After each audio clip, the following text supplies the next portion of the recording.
The Cats of Ulthar by H.P. Lovecraft. It is said that in Ulthar, which lies beyond the river Sky, no man may kill a cat, and this I can verily believe as I gaze upon him who sitteth purring before the fire. For the cat is cryptic, and close to strange things which men cannot see. He is the soul of antique Egyptus, and bearer of tales from forgotten cities in Meroe and Ophir. He is the kin of the jungle's lords, and heir to the secrets of hoary and sinister Africa. The Sphinx is his cousin, and he speaks her language, but he is more ancient than the Sphinx, and remembers that which she hath forgotten. In Ulthar, before ever the burgesses forbade the killing of cats, there dwelt an old cotter and his wife who delighted to trap and slay the cats of their neighbors. Why they did this, I know not, save that many hate the voice of the cat in the night, and take it ill that cats should run stealthily about yards and gardens at twilight. But whatever the reason, this old man and woman took pleasure in trapping and slaying every cat which came near to their hovel. And from some of the sounds heard after dark, many villagers fancied that the manner of slaying was exceedingly peculiar.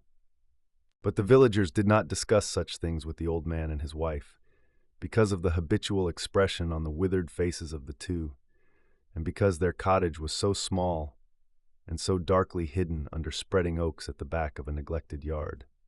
In truth, much as the owners of cats hated these odd folk, they feared them more, and instead of berating them as brutal assassins, merely took care that no cherished pet or mouser should stray toward the remote hovel under the dark trees. When through some unavoidable oversight a cat was missed, and sounds heard after dark, the loser would lament impotently, or console himself by thanking fate that it was not one of his children who had thus vanished. For the people of Ulthar were simple, and knew not whence it is all cats first came. One day a caravan of strange wanderers from the south entered the narrow cobbled streets of Ulthar. Dark wanderers they were, and unlike the other roving folk who passed through the village twice every year. In the marketplace they told fortunes for silver, and bought gay beads from the merchants. What was the land of these wanderers none could tell, but it was seen that they were given to strange prayers, and that they had painted on the sides of their wagons strange figures with human bodies, and the heads of cats, hawks, rams, and lions. And the leader of the caravan wore a headdress with 2 horns, and a curious disc betwixt the horns. There was in this singular caravan a little boy with no father or mother, but only a tiny black kitten to cherish. The plague had not been kind to him, yet had left him this small furry thing to mitigate his sorrow. And when one is very young, one can find great relief in the lively antics of a black kitten. So the boy, whom the dark people called Menes, smiled more often than he wept as he sate playing with his graceful kitten on the steps of an oddly painted wagon. On the 3rd morning of the wanderer's stay in Ulthar, Menes could not find his kitten, and as he sobbed aloud in the marketplace, certain villagers told him of the old man and his wife, and of sounds heard in the night. And when he heard these things, his sobbing gave place to meditation, and finally to prayer. He stretched out his arms toward the sun, and prayed in a tongue no villager could understand, though indeed the villagers did not try very hard to understand, since their attention was mostly taken up by the sky and the odd shapes the clouds were assuming. It was very peculiar, but as the little boy uttered his petition, there seemed to form overhead the shadowy, nebulous figures of exotic things, of hybrid creatures crowned with horn-flanked discs. Nature is full of such illusions to impress the imaginative.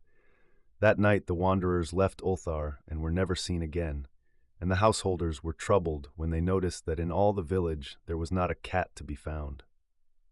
From each hearth the familiar cat had vanished. Cats large and small, black, gray, striped, yellow, and white. Old Cranon, the burgomaster, swore that the dark folk had taken the cats away in revenge for the killing of Mena's kitten, and cursed the caravan and the little boy. But Nith, the lean notary, declared that the old cotter and his wife were more likely persons to suspect, for their hatred of cats was notorious and increasingly bold. Still, no one durst complain to the sinister couple, even when little Atal, the innkeeper's son, vowed that he had at twilight seen all the cats of Ulthar in that accursed yard under the trees, pacing very slowly and solemnly in a circle around the cottage, two abreast, as if in performance of some unheard-of rite of beasts.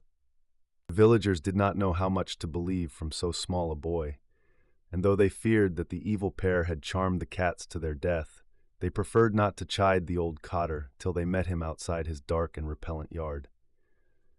So Ulthar went to sleep in vain anger, and when the people awaked at dawn, behold, every cat was back at his accustomed hearth. Large and small, black, gray, striped, yellow, and white, none was missing. Very sleek and fat did the cats appear, and sonorous with purring content. The citizens talked with one another of the affair, and marveled not a little. Old Crannon again insisted that it was the dark folk who had taken them, since cats did not return alive from the cottage of the ancient man and his wife.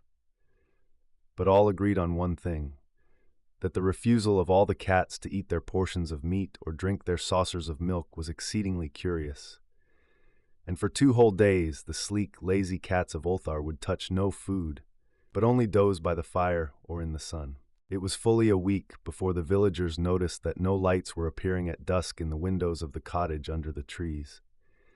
Then the lean Nith remarked that no one had seen the old man or his wife since the night the cats were away. In another week, the burgomaster decided to overcome his fears and call at the strangely silent dwelling as a matter of duty, though in so doing he was careful to take with him Shang the blacksmith and Thule the cutter of stone as witnesses. And when they had broken down the frail door, they found only this: 2 cleanly picked human skeletons on the earthen floor, and a number of singular beetles crawling in the shadowy corners. There was subsequently much talk among the burgesses of Ulthar. Zath, the coroner, disputed at length with Nith, the lean notary, and Crannon and Shang and Thule were overwhelmed with questions. Even little Atal, the innkeeper's son, was closely questioned and given a sweetmeat as reward. They talked of the old cotter and his wife, of the caravan of dark wanderers, of small Minas and his black kitten, of the prayer of Minas and of the sky during that prayer, of the doings of the cats on the night the caravan left, and of what was later found in the cottage under the dark trees in the repellent yard. And in the end, the burgesses passed that remarkable law which is told of by traders in Hatheg and discussed by travelers in Nir, namely that in Ulthar no man may kill a cat.